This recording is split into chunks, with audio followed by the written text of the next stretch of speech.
Rafale तैयारों की assembling कैसे होती है? कौन से हथियार उसमें कैसे लगाए जाते हैं? रेडार्स कौन से हैं? ये सारी तफ़सीलात हासिल करते हुए एक जासूस पकड़ा गया। ये जासूस कैसे पकड़ा गया?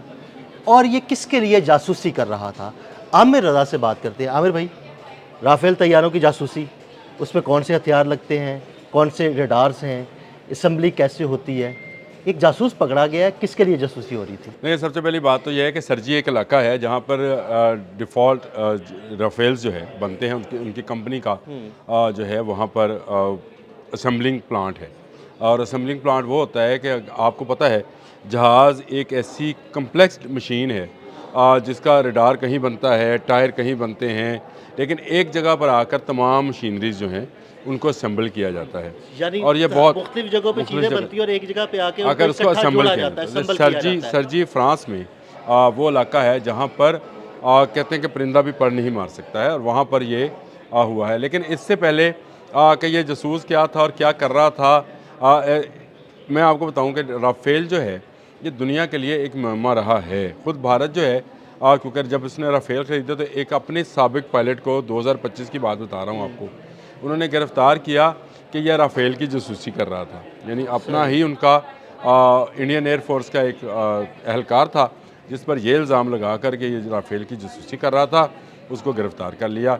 राफेल के बारे में ये दावा किया जाता था कि ये किसी जंग में गिरा नहीं है, लेकिन चलें, पाकिस्तान पाकिस्तान ने और तो गिरा दिया। भारत में जंग हुई तो गिरा लिया गया, लेकिन गिराने के बावजूद भी इसका हवा मौजूद है। और किसका हवा मौजूद है, मैं भी ये आज आपको बताना चाहता हूँ। देखें, ये राफेल ब्लॉक भी हुआ, इसके सेंसर्स जो हैं अंधे भी हुए, और इसका रडार जो है उसको बंद भी किया गया, और उसके बाद इसकी तमाम टेक्नोलॉजी हासिल कर ली। नहीं हासिल की गई तो एक चीज़ की हासिल नहीं की गई थी, और वो है राफेल एम। अब राफेल मेरीन। एम जो है मेरीन, आप समझ गए, राफेल मेरीन जो है, अब इसके अगले ख़रीदार जो हैं इस पर नज़र जमाए बैठे हैं और इसी के लिए जासूसी की जा रही है। देखिए, जब इलेक्ट्रॉनिक वारफेयर के अंदर की बात करें तो इस वक्त दुनिया भर में चीन की नज़रें, सच्ची बात सीधी करनी चाहिए, चीन की नज़रें जो हैं वो दुनिया के तमाम बिल्कुल, जहाज़ों पर हैं, बिल्कुल। क्योंकि और दूसरी बात इलेक्ट्रॉनिक ये है वारफेयर आमिर के भाई, अंदर। जो आप बात करने लगे हैं, देखिए राफेल मेरीन जो है वो भारत खरीदने जा रहा है और भारत चाइना का सबसे बड़ा दुश्मन भी मैं है। यही आपको बात करता हूँ।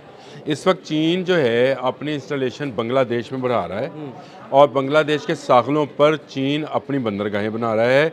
और ये आप इसको इत्तेफाक तो नहीं कह सकते, लेकिन विक्रांत और विक्रमाजीत जो हैं, जो उनके दो त्यारा जी, बरदार बिल्कुल। जहाज़ हैं, वो भी जो हैं इन्हीं सागलों के करीब मौजूद हैं, और जिस पर इस वक्त मिग 29 है, लेकिन आने वाले वक्त में तकरीबन 80 के करीब जहाज़ जो हैं, भारत जो सौदा करना चाह रहा है वो 80 जहाज़ हैं राफेल के, जो राफेल एम हैं। अब राफेल एम में क्या फ़र्क है इस राफेल से, जो कि जिसको जंग मई में हमने गिराया था? तो बेशुमार चीज़ों का देखें, जब आप एक कंपनी का जहाज़ गिराते हैं तो फिर कंपनी उस पर मज़ीद इन्वेस्टिगेट करती है कि उसको उसकी कौन सी ऐसी वीकनेस थी जिसकी जी, वजह से वो उसका जहाज़ जो है वो तबाह हुआ। और एक ऐसा जहाज़ तबाह हुआ जिसके मतलब ये कहा जाता था कि ये कभी जंग तो हाँ क्या, जी, कभी ख़राबी के बायस भी नहीं गिरा। बिल्कुल। तो इसको देखते हुए अब वहाँ जासूसी कौन करा सकता है? लाज़मी बात है कि भारत का बराह रास्त मुकाबला चीन से है।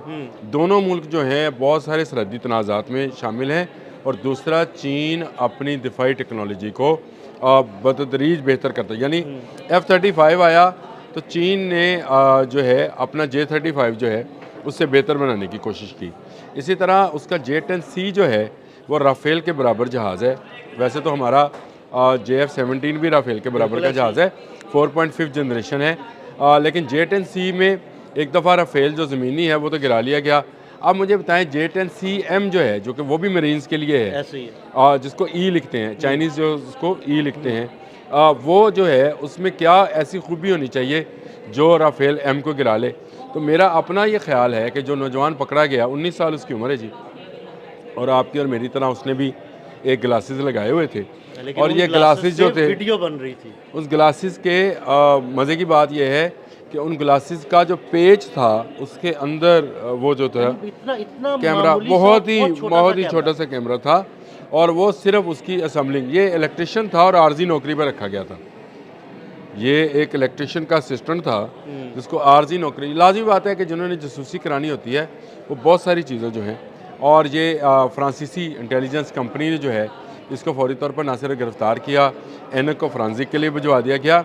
अब तहकीक ये की जा रही है कि क्या ये एनक बराह रास्त तो कवरेज नहीं दे रही बिल्कुल, थी। क्या मतलब मसला यहाँ नहीं है, बराह रास्त तो नहीं पहुंच गई उनके पास। मसला ये था कि राफेल की कमज़ोरियाँ क्या बराह रास्त दिखाई जा रही थी कहीं पर, और उसको रिकॉर्ड और मॉनिटर किया जा रहा था।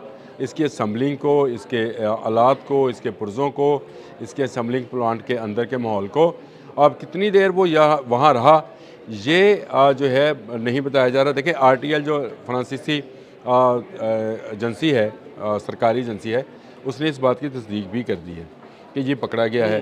उसकी उम्र भी बता दी, नाम उसका अभी तक सीगा राज में रखा गया है, और ये भी सीगा राज में है कि क्या ये ट्रांसफ़र हुआ है या नहीं हुआ। देखें, अगर ये ट्रांसफ़र हो गया है इसका मतलब है कि टेक्नोलॉजी ट्रांसफ़र हो गई है। ऐसे ही आपको याद होगा हमने GBU 57 पर एक किया था, उस पर आज मुझे याद दिलाइएगा, एक व्लॉग मज़ीद हमने करना है कि ईरान ने उसका तोड़ जो है वो निकाल भी लिया है। चले वो बताऊंगा वो क्या तोड़ निकाला। लेकिन GBU 57 वाला मामला है कि आपके पास अगर एक हथियार का अंदरूनी साख्त आ जाए तो फिर आप उसका तोड़ निकाल सकते हैं, और बड़ी आसानी से निकाला जा सकता है। आपको खूबियों और खामियों का पता चल जाता है, और आपको अपने वेपन्स की भी खूबियों खामियों का, मेरा ख्याल है कि चीन इसमें इन्वॉल्व है, जिसको जो है अब ये जो राफेल M है, मेरा ख्याल है भारत को अब नहीं लेने चाहिए। मेरा देखिए, मैं अपना ख्याल का इज़हार कर रहा हूँ।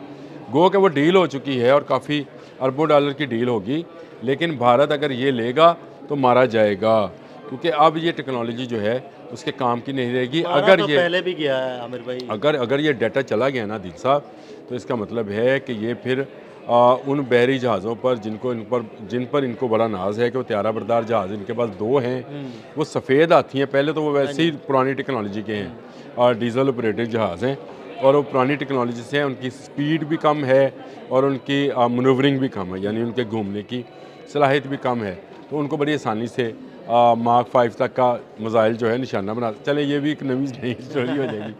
अब असला जो है उसकी अंदरूनी साख्त में हमेशा ये कहता हूँ कि आप सिर्फ एक ब्रेटा का पिस्टल ले लेना जी, अगर आप उसकी अंदरूनी साख्त देखेंगे ना तो उस वेपन के अगेंस्ट जो आपने शील्ड बनानी है ना, वो आपको समझ आ जाएगी। बिल्कुल इसकी गोली जो है किस एंगल से चले तो किस एंगल पर जाकर कितनी स्पीड पकड़ेगी और कहाँ पर जाकर मारेगी।